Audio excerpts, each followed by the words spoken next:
Welcome and happy Tuesday. It's so great to be with you again this week on the latest episode of Get on the Grid with Chessie Roberts. My affirmation and inspirational quote today is, in the midst of trouble, I intend to be all right because I'm moving through it. When we make an intention and act on it, we create a huge alignment of energies with you and the universe and whatever it is that you want to occur. So when you're going through a rough patch, just allow it to happen. There's a lesson in there somewhere, and if you can find that lesson and act on that lesson, you've made a big step in your consciousness, your awareness, and your spiritual growth. So, bright blessings to you, and if you'd like to talk to me more about that, you can email me at chessie@chessieroberts.com. Our guest today is a very interesting individual. His name is Jeffrey Martin. He's a Harvard and a CIIS trained social scientist who researches personal transformation. He specializes in bringing rigorous empirical research and testing to transformational techniques and theories that have been previously supported anecdotally. Jeffrey is a leading expert on both the intentionality and non-symbolic experience, union with God, nature, etc. Now he holds several graduate degrees and specializes academically in technology, psychology, and cognitive science. Is that right, Jeffrey? Cognitive, sorry. Neuroscience, transformative. Goodness studies. He's a best-selling author and award-winning educator. He's co-edited, authored, or co-authored over 20 books and numerous other publications, and he's appeared in a wide variety. I'm sorry, people, this is jumping around so bad it's hard for me to read it. Let's just say Jeffrey's done a lot of cool stuff, and we're going to start talking to Jeffrey now because I can't read all that. It won't be still. Like I said, technology's awesome till it's not, so we'll call it done. Now, Jeffrey, how many books have you written? That's a good question. I don't think I have a current count of them. One of the surprising things that happens when you write for books or edit books and you wind up writing sections of books is that publishing houses will sometimes reuse sections of a book. Oh. So I may not even discover until 2 or 3 years later that my name was on some book as an author because some previous section that I wrote was reused later. It's kind of funny. So honestly, I don't know. I have no idea, but it's quite a few. That's great information. I hope that happens to me one day. Well, how did you get started on this path? I've never run into anybody who does what you do. I'm just fascinated by your process. How did you get started?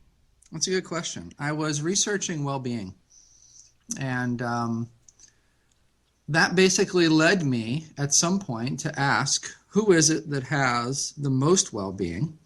And as a result of that, I wound up researching people who, I call it persistent non-symbolic consciousness or persistent non-symbolic experience. They both mean the same thing to me. Some people prefer one term over the other.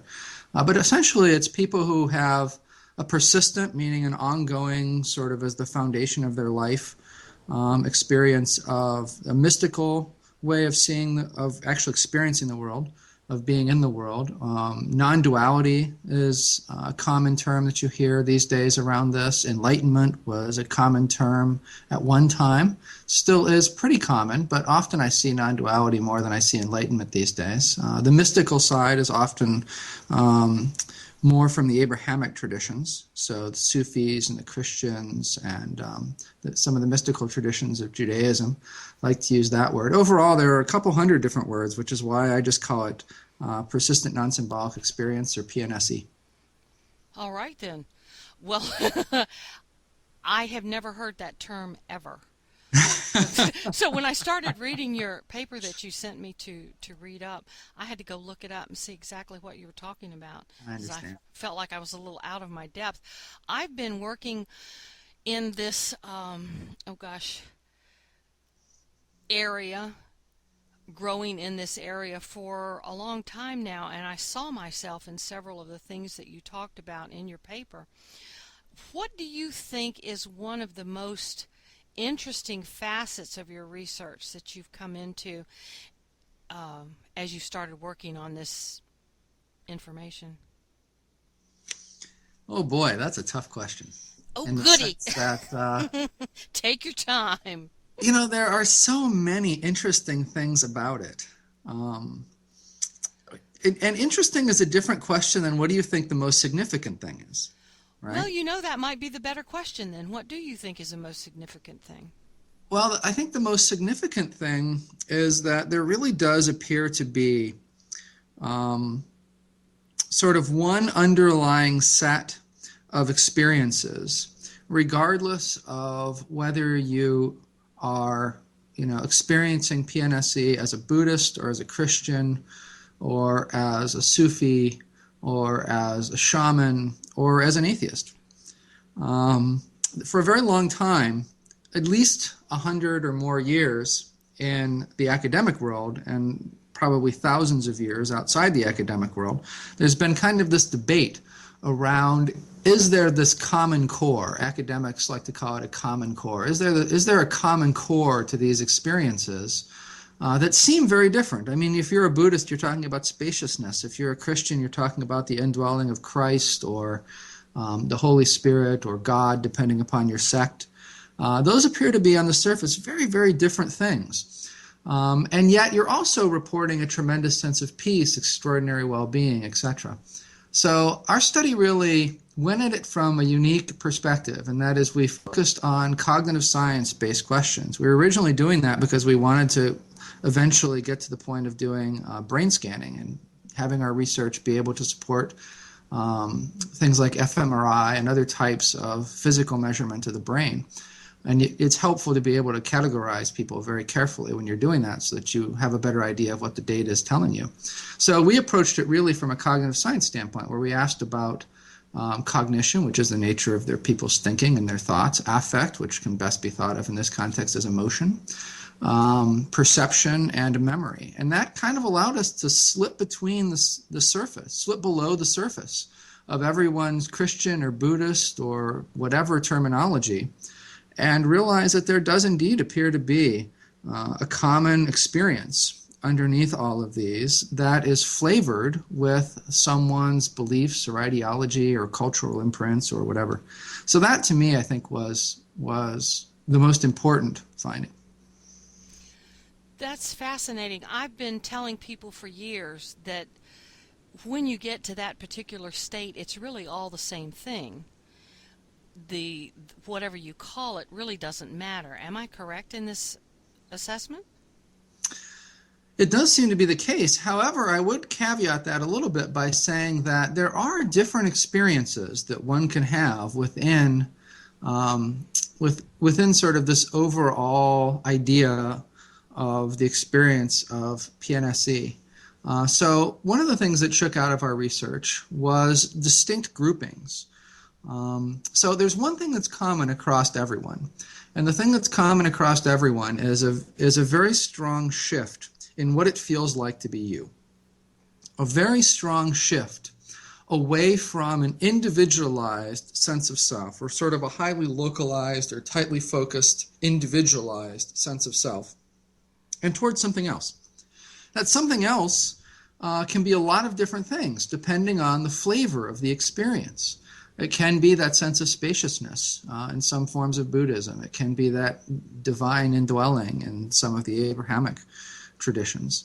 And one thing that became clear over time is that while everyone had a persistent shift in self away from an individualized sense of self and towards something else, what they shifted towards could be different.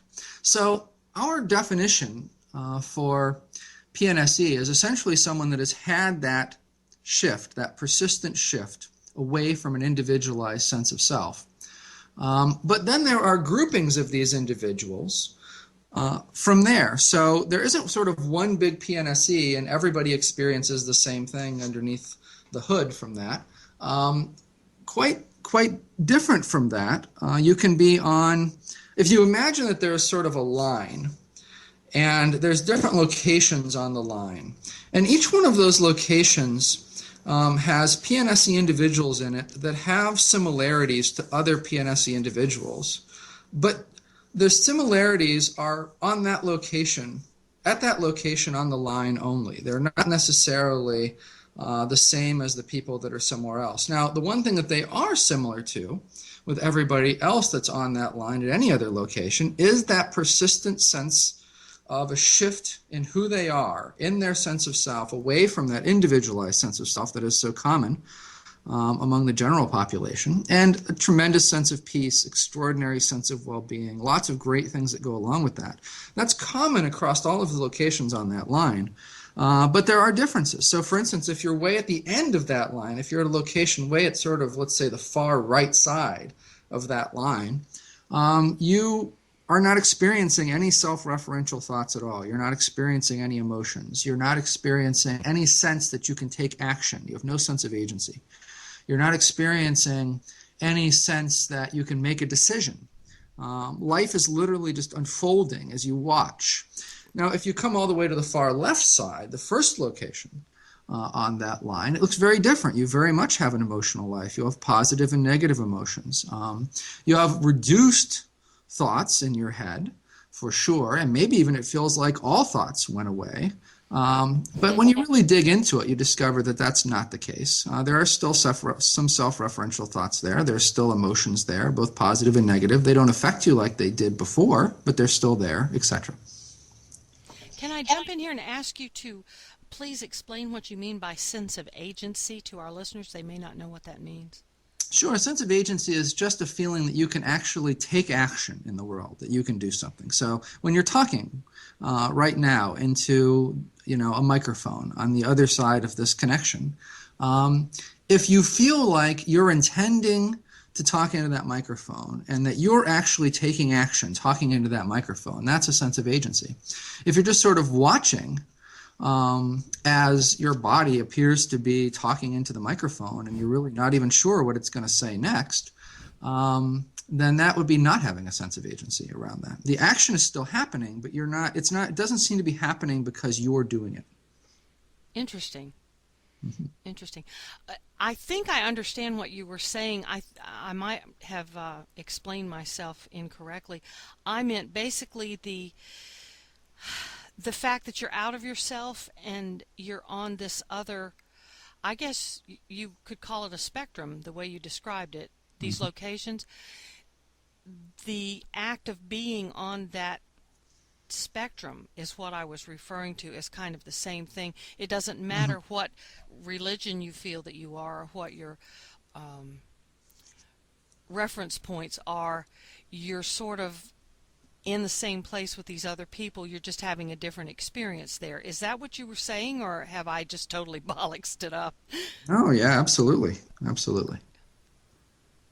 I absolutely bollocksed it up, or No, you didn't bollocks it up. Oh, okay. You absolutely got it right in the sense that, to me, it's all PNSE. Someone who experiences PNSE, they experience PNSE, pure and simple. They have a certain flavor to it. They have a certain location. We call it a continuum. That line, we call that line a continuum.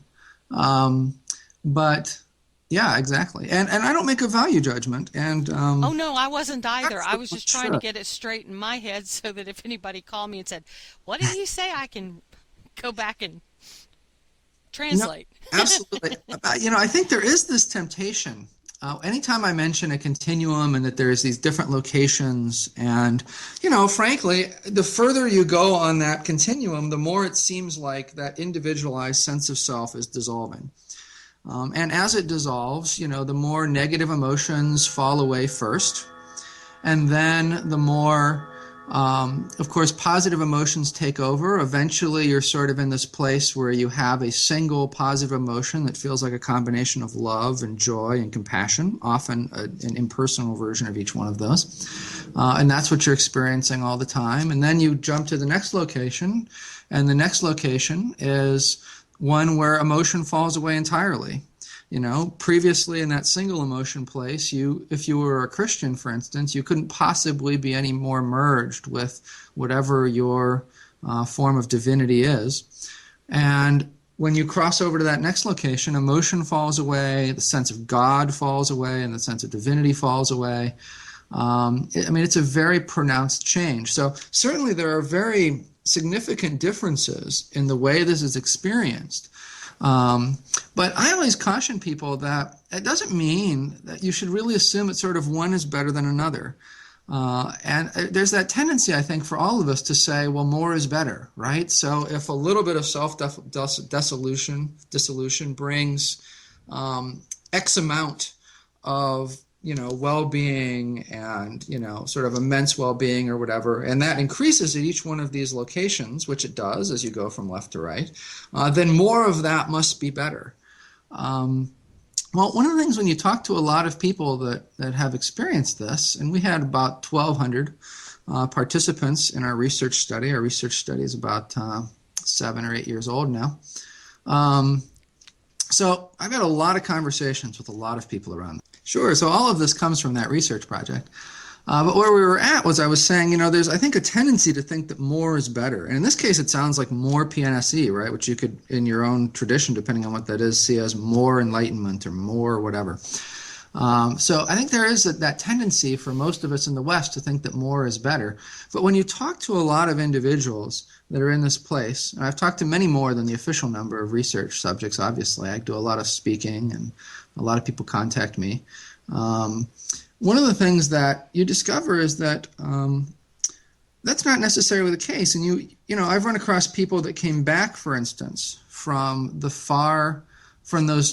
furthest places on the continuum, because they preferred earlier places on the continuum. And so, it's not one of those things where, even though there is a continuum, and I may use terms like early parts or later parts in the continuum, things like that, I just don't want anyone out there to think that there's value judgments that need to be made around that. Oftentimes, in case you're curious, people land in one spot. It seems like when this happens to you, when you become enlightened, when you transition to non-duality, when you have a persistent mystical experience come on you, oftentimes people land in a certain spot. They can land anywhere on the continuum, it seems, and it's pretty common for people not to actually move from that spot. People tend to deepen their experience of that location that they land into, but often don't shift experiences from there. Some do shift, but the majority don't.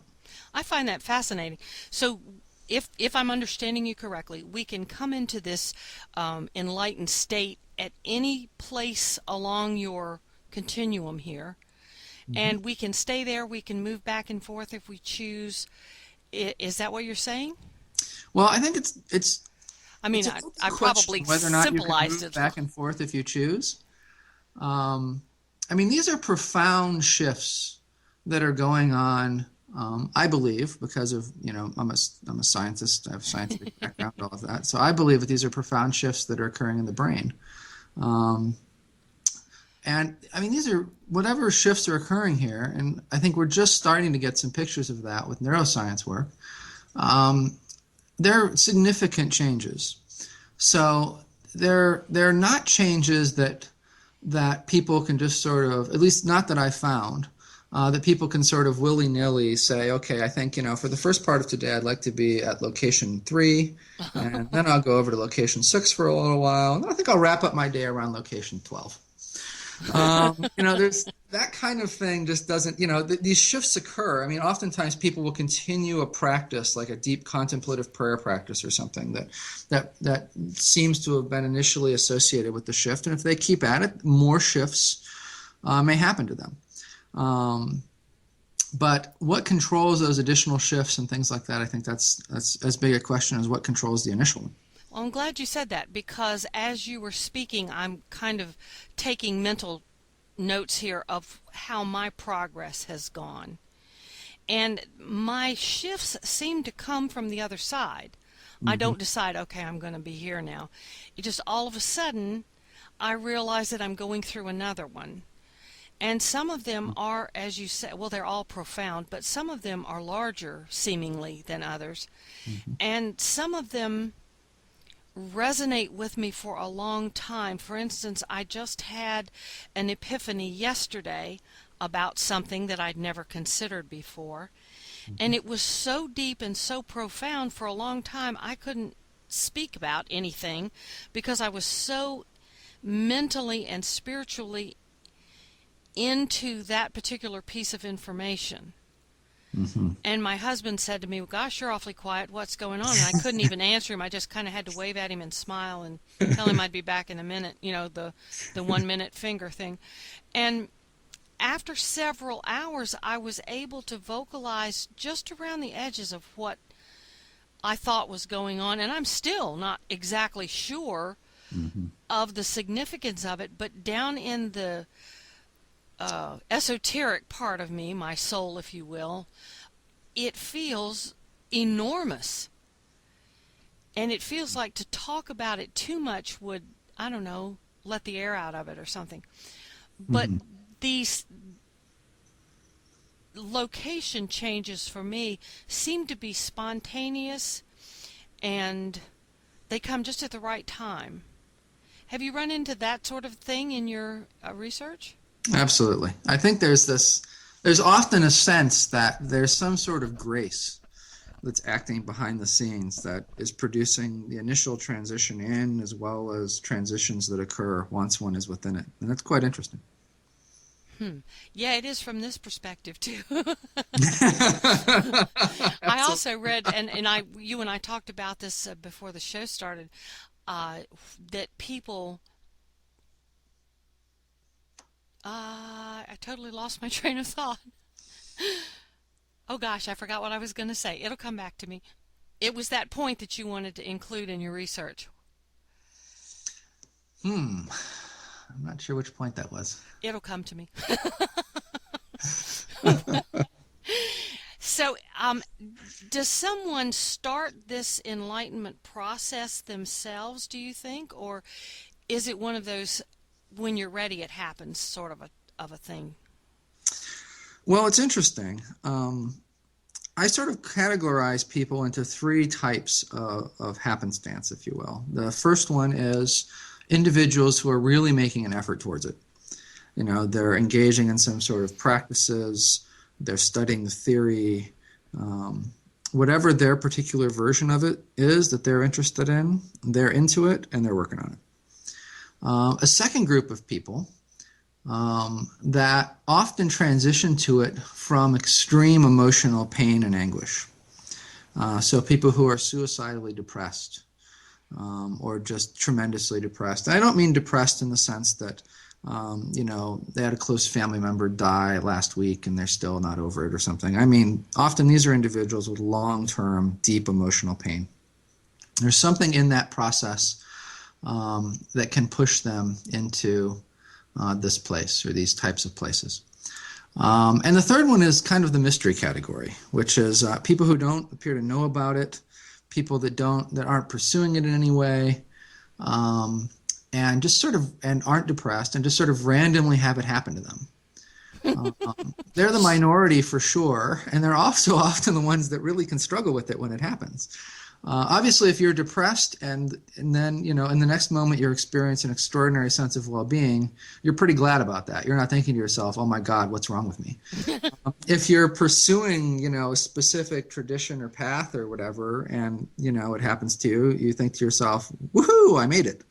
But if you don't have any sort of frame of reference for it and you're just, out in the garden playing with your grandkids, and all of a sudden you have this profound shift in your sense of self away from, really, it's often described, I love, there's a guy in Kansas City named Maury, and he has a blog that he called No Maury at, I think, blogspot.com. But I just loved that way he succinctly summed it up, because that's often how it's viewed, is there's no John anymore, there's no Jane. In his case, he just, no Maury. It's like the obvious thing to call his blog. Yeah. And so if you can imagine, you're out in the garden and you're playing with the grandkids, and then all of a sudden, in an instant, there's no Maury or no John or no Jane or whatever. Literally, you feel like, what made you an individual is just gone, and it's been replaced by something that feels fantastic, but without a frame of reference for it, your next trip is likely to be to a psychotherapist because you really feel like something might have gone significantly wrong in your mental machinery, you know? That would be quite a jarring experience, I'm sure. It is for sure. So those are sort of the three broad groupings. There are also, incidentally, in that third group, there are people who never develop an individualized sense of self. They can never remember having one. They've spent their whole life without it. What the rest of the population reports as normal to them is utterly baffling because they've never experienced it. Interesting. I remembered my point while you were talking about no mori there. We were talking before the show started about the fact that you have all these profound changes within you, and you feel like the Oh, I don't know, yes. light is just bursting out of you, and you ought to blind everybody as you walk down the street. And most of the time, people don't see any change at all. Exactly. And then every once in a while, you run into somebody who goes, "Oh my gosh, you've changed so much. What have you been doing?"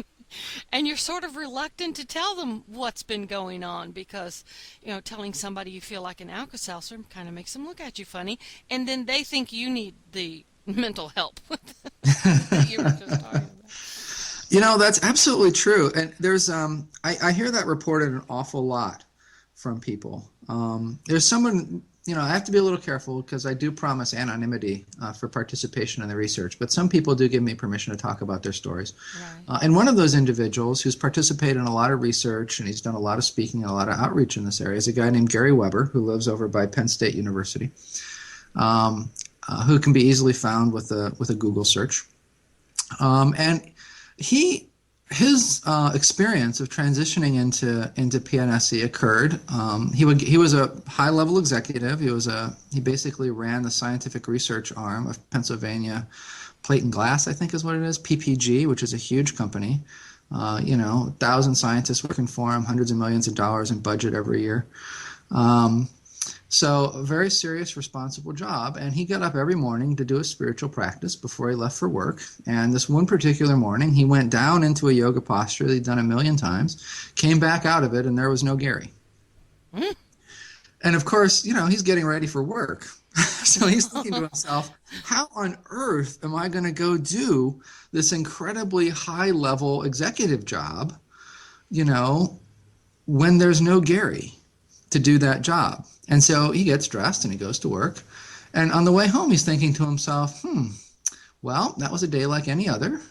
If anything, I was slightly more productive maybe than I would have been otherwise. None of my coworkers seemed to notice anything. How is that possible? How is it possible that inside I have completely changed, but on the outside, people don't even seem to be noticing? And so that's a very common thing. People even in their own families, often their own families, won't even notice. And, lots of times the individual that has it happen to them will just kind of very gently sort of broach the topic if their family isn't interested at all in this type of stuff. And typically what happens is that the family starts to freak out because it sounds kind of like they've gone crazy. And, they're trying to reassure them that it's a good thing and whatever else. And oftentimes what happens is that conversation is cut short. Everybody's happy to never have it again. And they all just sort of go on living their lives like they did prior to that, to the extent, that it's possible.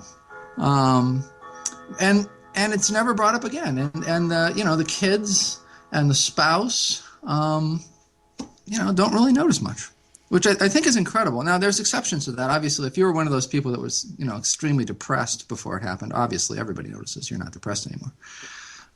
But aside from that, yeah, it's just one of those things that it can fly under their radar.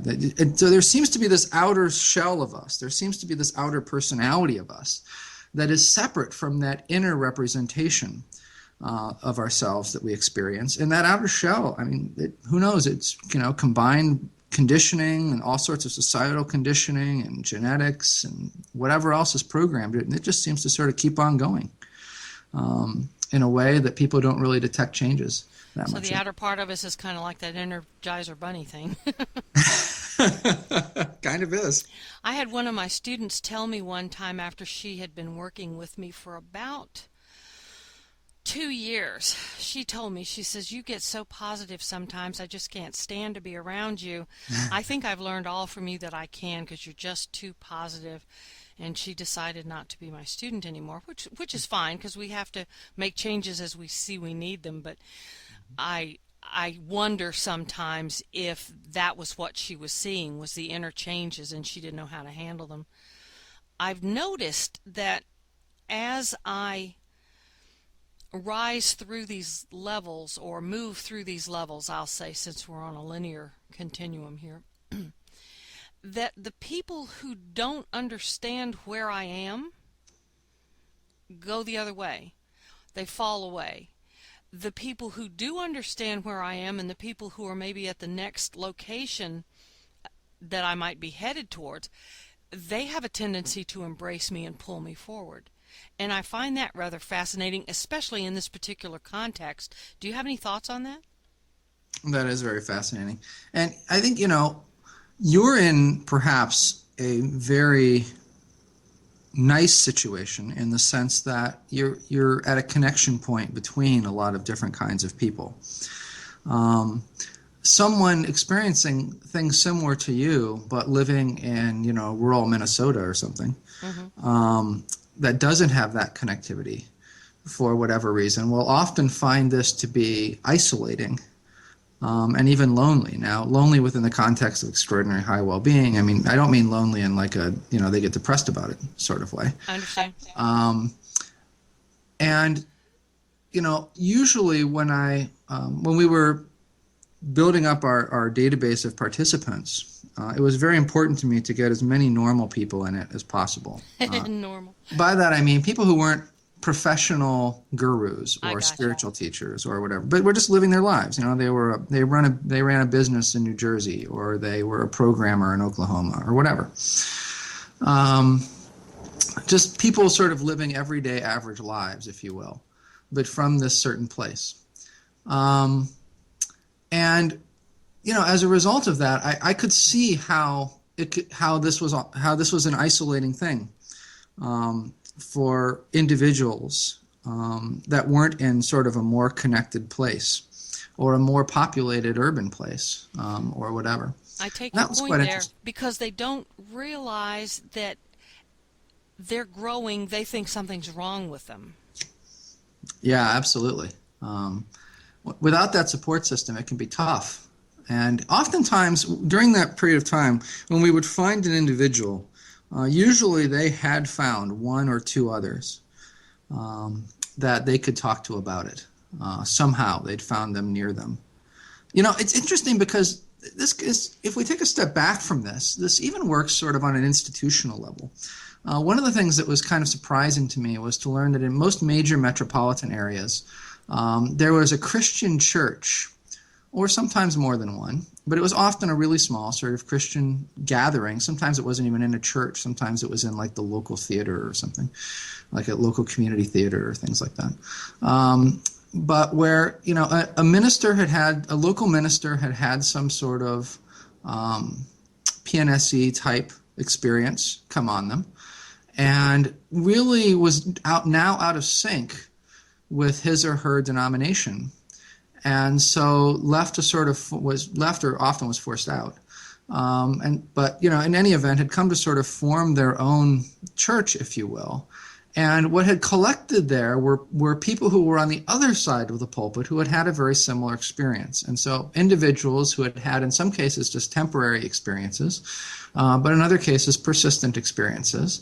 And when they tried to talk to their minister about it, it's almost like there was just sort of no room for it inside their traditional church.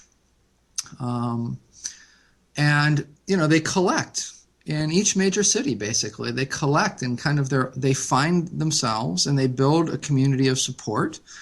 And, it's not like you find a church of 100 of them or whatever, but, sometimes there's 8 of them or 12 of them or whatever else. And that's very important for them because, they're all prior to that feeling ostracized. Oftentimes they have difficulty, talking to their family about it and stuff because of the concerns that we talked about with their family. And then they can't even turn to their religion or their religious leader without sort of being pushed away or. I can So tell you, it is an interesting experience. It's nice that these support groups come together. I can tell you that happens in a lot of different areas too, not just the church communities. It happens anytime there are a group of people and some of them start to grow and some of them don't. And I've seen all sorts of ebbs and flows within communities around me, be they religious, be they scientific, be they law of attraction, whatever the group is, someone is going to have one of these epiphanies occur, or these growth spells, or whatever it is you want to call them.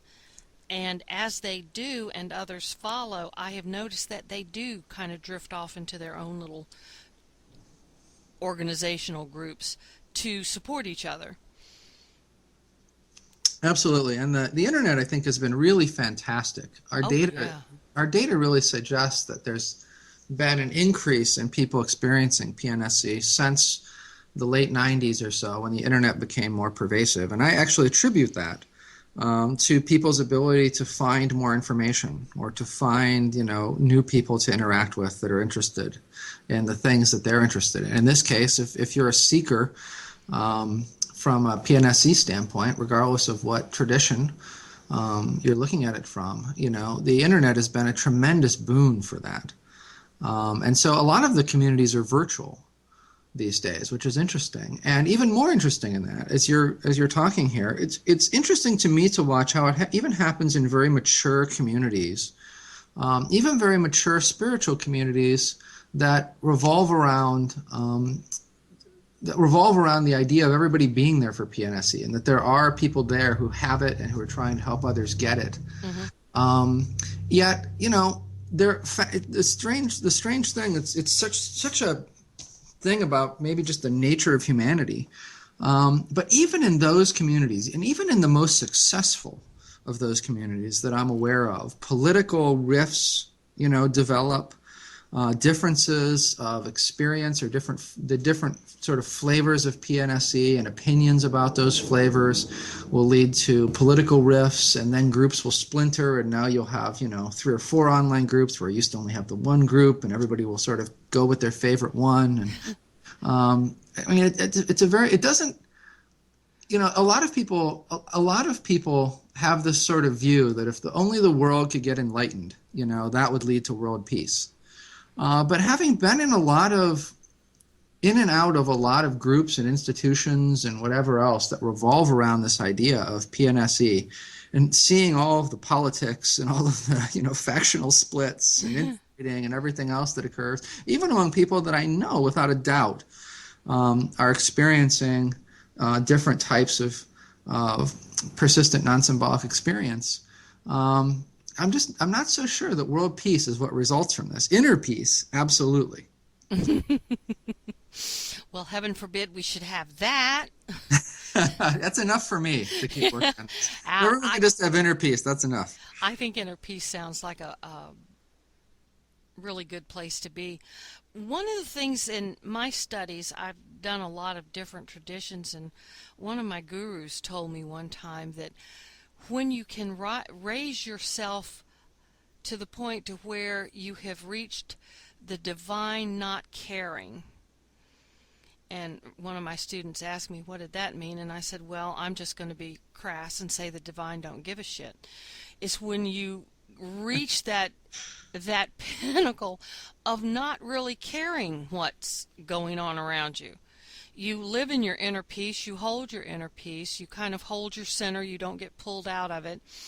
And what I have seen with people who are like this, and I've only met, I don't know, 1 or 2, mm-hmm. the area around them is always peaceful. Mm-hmm. So I don't know whether if we could all become enlightened to that height, I'm going to say, or to that location, to use your vernacular, maybe we would have world peace because all the things that we're fighting about really don't make any difference. And boy, I'm going to get email for that statement. I can see it coming. But I'm talking about from a spiritual perspective, because when you're that high in spirit, the mundane world just kind of flows around you and it doesn't really affect you. Or am I, again, oversimplifying? That's a good question.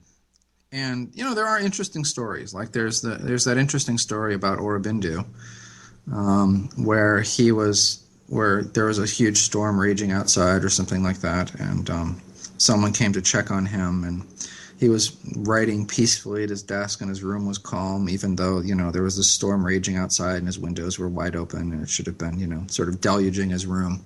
Yeah. So yeah, there are certainly those ideas, and there are absolutely. Especially in the early stages of this study, when I would sit down with someone, it would often affect my own internal state of consciousness. And I would, usually around the 15-minute point, start to have difficulty thinking of what my next question should be. Eventually, I learned to block that effect. And it actually didn't take long. I learned to sort of strengthen my thinking mind in those situations or whatever. But I thought, nonetheless, that was a pretty interesting effect because it's not like I normally had that in conversations. Right. So, are there sort of these types of effects? Possibly. Do I see them clustered among anyone at any specific location? I don't think that I would say, individuals in the furthest locations or the far right locations that I'm aware of, that I see sort of, if everyone were sort of in like those people, that I think that there would be any greater inclination towards world peace than if somebody were a few locations back. Well, so, can I yeah. kind of be the devil's advocate here Sure. and ask if maybe, can you turn your microphone down just a little bit, please, Jeffrey? Sure. To ask if maybe there are higher locations that you aren't aware of yet? That's always possible. Absolutely. I mean, I think it's difficult to say. Is my microphone any better? Yes. Okay. I think it's difficult to say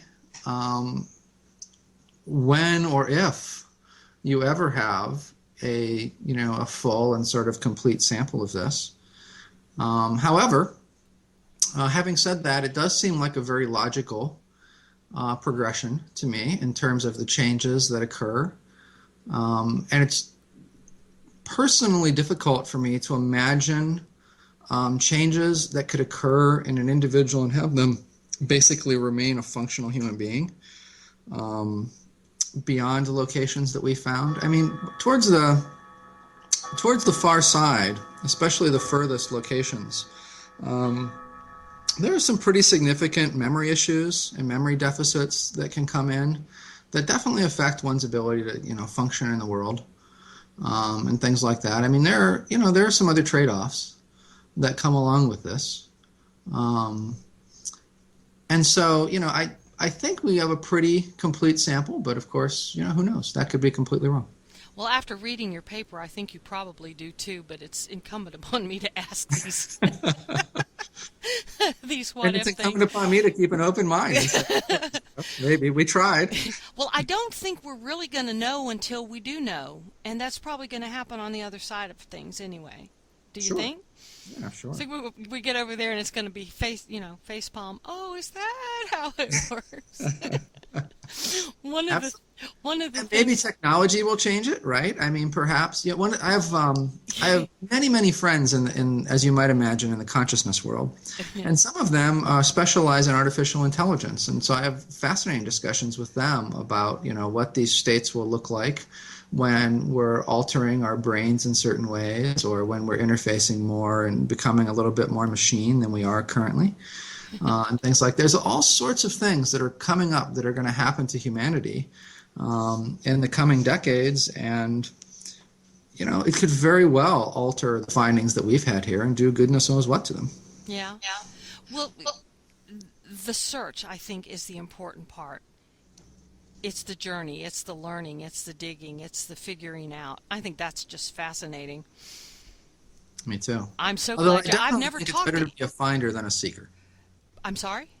I said I agree, but I think it's definitely better to be a finder than a seeker. Well, you got to seek before you can find now. Not necessarily. Remember that No? category of individuals that just Oh, sort of well, yeah. randomly happened to them. I They can't weren't. really argue with that. I had a vision quest once where I was taken up to the upper realm, is what they called it. And my longtime listeners have heard this story a couple of times, but I think it's worth repeating here. While I was up there, I saw this huge tornadic silver energy swirling, swirling, and raining down. And I asked my guide, I said, "What is that?" And he looked at me and said, "It's the energy of God." And I said, "Well, what's it doing coming down like that?" And he said, "It's raining down to touch all who are ready to receive it." Hmm. And that just sort of was a life-changing moment for me, because these things happen when they happen. Mm-hmm. We don't have to judge them. We don't have to be worried whether we've had these experiences or not. They'll come to us when it's their time to come to us. The fact that you guys have figured out a way to actually scientifically pull all this information together, I find fascinating, because I think that gives credence to the fact that these things do occur. Exactly. And people can say, yeah, see, in this paper they said, because a lot of people still want those facts and figures and all of that. Jeffrey, you tell them what the letters are. I mess them up every time I try to say it. Persistent non-symbolic consciousness or Yes, what he said. symbolic experience. PNSE. Usually PNSE these days. We just have a few minutes left, but before we have to wrap, I want to ask you to go in and touch on the most significant point that you think you'd like for our listeners to take away from this particular conversation today. I think the most significant thing to take away is an understanding and acceptance of the normality, if you will, of these experiences. They're experienced by, as far as we can tell, people at every age range, across many cultures, every culture that we've looked at, which has primarily been the Americas, Asia, Australia, and Europe. All educational levels, sexes, all belief systems that we've encountered, and people from every major and minor religion and spiritual system. So there appears to be a universality here. It's not limited to one group or one type of belief or whatever, and it's normal in other ways. These individuals will often, as I mentioned earlier, I like to interview people that were just living kind of ordinary lives, right? They were out, they have normal jobs, they have families with kids.